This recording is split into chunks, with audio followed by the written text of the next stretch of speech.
Zaid Khan, if I'm saying that right, uploaded a 17-second TikTok video. And this is extracting from his video that he posted, quote, quitting the idea of going above and beyond. And the term quiet quitting has now blown up. After discovering the term in I think a career coach, somebody made it public. He discovers it, puts it out in his TikTok video. He's a 25-year-old engineer at the time. And this TikTok captured the attention of 3.6 million people worldwide. He went on to say, you're still performing your duties, but you're no longer subscribing to the hustle culture mentality that work is to be your life. The work doesn't have to be your life. It's not your life. And your worth as a person is not defined by your labor. Now, I agree with him. But then it got taken by a bunch of people who use it as an excuse for average. And that's where it blew up. Soon after the clip was posted, the hashtag quiet quitting caught fire and reached workers in every corner of the globe. Today, over 858 million people have glazed their eyes over content using the hashtag quiet quitting. I mean, we're looking at almost 1 billion people have looked at something that is categorized, and that's all the hashtag does is categorize it under quiet quitting. But where is Zaid Khan now? Well, this article from MSN says he's backtracking on the anti-capitalist slam dunk. He goes on to say, I was all for the idea of withholding labor from companies who don't care about us. See, it took on a little bit of that French Revolution feel to it, right? At first it was, you're not defined by your work, and you're not. Your life should be about way more than your work. Absolutely right. But then it turned into this rebellious, screw the man kind of message, yeah? And so, as he began to take on less work, not working full 8-hour days, it soon wore off, and he got paranoid. He's worried about actually getting fired. That's what happens when someone knows they're supposed to do something and they don't do it. You start looking over your shoulder. It can start to eat away at you.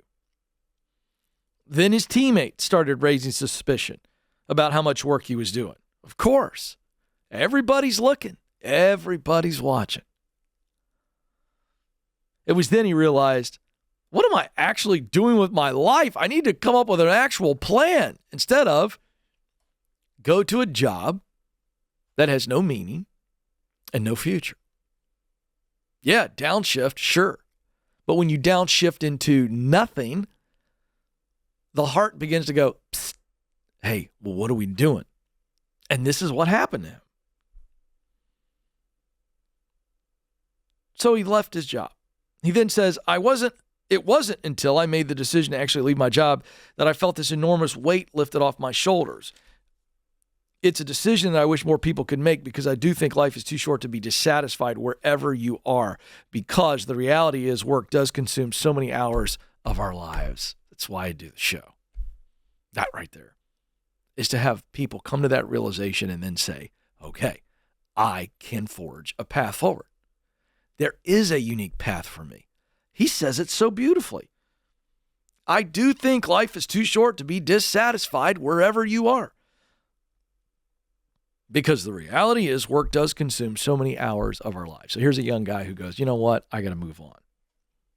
Now he stepped away from the corporate world. He's doing a lot of gig and freelance jobs.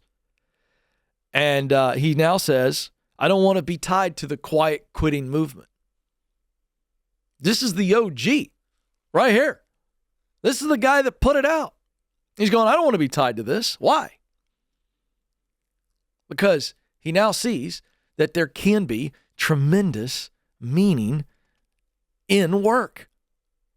And it's a great payoff. As opposed to downshifting and coasting, he has pivoted and is prospering. He then says, I learned that poor management is truly to blame for a disengaged employee. He's absolutely right. He's absolutely right. When an employee is not on the right seat of the bus, when the bus itself, maybe they're in the right seat, but the bus is just not a fun bus to be on. I'm going to tell you something, folks. That whittles the heart away. I want you to just picture right now, I've got a wood heart right here, and this is really what happens inside someone. And so if I get out a hammer and a chisel and I begin to just pound on the chisel and I begin to chip away at the heart, and you can sit here and watch it right here on the video, and you just see with every pound a little piece comes off one time, a bigger piece comes off the next, eventually maybe it splits. I'm telling you, day in, day out, when you aren't on the right seat or you know you're not on the right bus, the realization begins to chip away. And you either decide to move on or you allow each workday to essentially be the chisel that chips away at your heart. And I'm not trying to be cheesy here. I'm trying to be as real as I possibly can. This is when you search for distraction in the form of medication.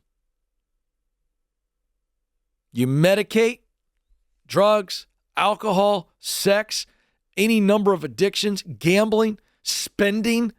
You do whatever it takes to pump something back in the heart, to glue something back on the heart. That's what happens.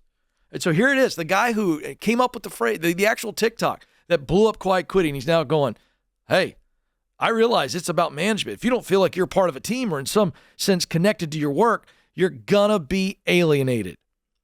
You are not the problem. I agree to an extent.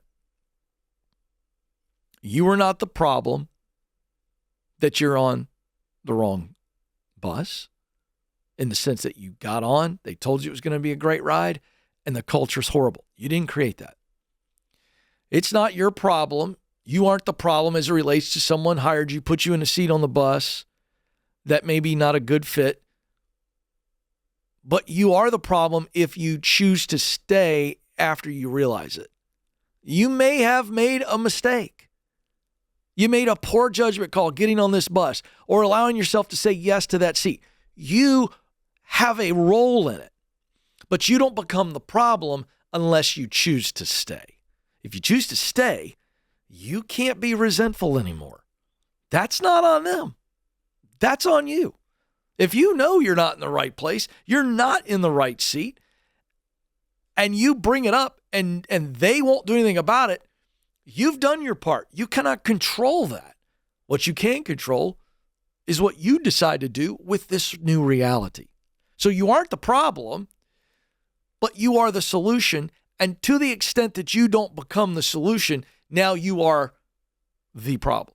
So that's where you get to the problem. You aren't initially the source of it, even with you making a poor decision. By the way, it's okay to acknowledge, you know what? I said yes to this job and I got in, and 6 weeks in, I realized it's a bad fit. It's okay to acknowledge that.